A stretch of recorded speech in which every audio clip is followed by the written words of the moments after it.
ভিডিওটি junior homeopathic চিকিৎসক বন্ধুদের দেখানোর জন্য, মনের শক্তি বাড়ানোর জন্য এবং সাধারণ মানুষ যারা ইউটিউবে আমার ভিডিওগুলি দেখে থাকেন তাদেরকে হোমিওপ্যাথিক চিকিৎসা সম্বন্ধে আরও অনুপ্রাণিত করার জন্য।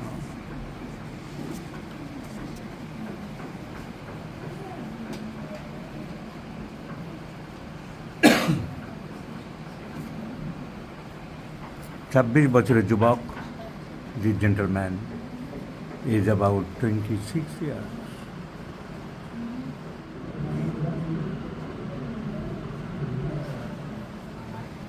মাথার যন্ত্রণায় খুব কষ্ট পাচ্ছিলেন, থাকেন মেদিনীপুর শহরে। জীবন দুর্বিষহ হয়ে উঠেছিল। ইয়াং ম্যান, চোখ জ্বালা, মাথা ব্যথা, অনেক কিছু করেও খুব রিলিফ পাচ্ছিল না।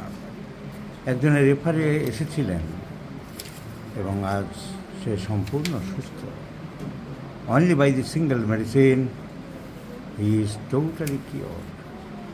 সাধারণ মানুষকে অনুপ্রাণিত করার জন্য এবং হোমিওপ্যাথিক চিকিৎসক সমাজকে, জুনিয়র বিশেষ করে যারা, তাদের মনোবল বৃদ্ধির জন্য আমি এই যুবকের নিজের কণ্ঠে কিছু কথা বলার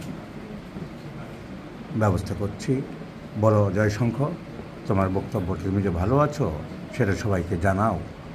নমস্কার স্যার, আপনাকে প্রথমেই ধন্যবাদ জানাবো। আমি গত 2023 সালের ফেব্রুয়ারি মাস থেকে যে কঠিন সমস্যার মধ্যে পড়েছিলাম, যা আমাকে প্রায় 8 মাস শয্যাশায়ী করে রেখেছিল, আমি আজকে বর্তমানে পুরোপুরি সুস্থ হয়ে উঠেছি।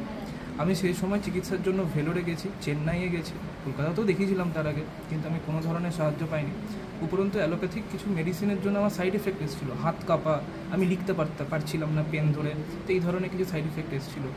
তো মোটামুটি সব জায়গা থেকে যখন ফেল হলাম, আমার একজন মেদিনীপুর নিবাসী একজন পরিচিত চিকিৎসক স্যার ডক্টর কল্যাণ মাহাতো, উনি আমাকে ডক্টর প্রবীণ বর্মন স্যারের খোঁজ দিয়েছিলেন এবং আমাকে এখানে রেফার করেছিলেন আসার জন্য।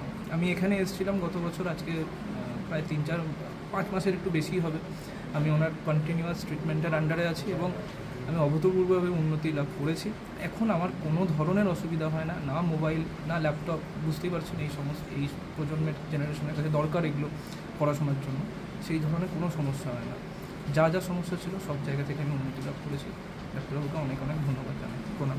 জয়শঙ্খ ভালো আছে। জয়শঙ্খ, তোমাকে অসংখ্য ধন্যবাদ। এই ভিডিওর মাধ্যমে আমি জুনিয়র চিকিৎসকদের মনোবল বৃদ্ধি করালাম। আর সাধারণ মানুষ যারা হোমিওপ্যাথিক নিয়ে নাক ছিটকানোটা একটু কমিয়ে নাকটাকে অন্তত সেলোটেপ দিয়ে বন্ধ রাখুন, এইটুকু অনুরোধ করব।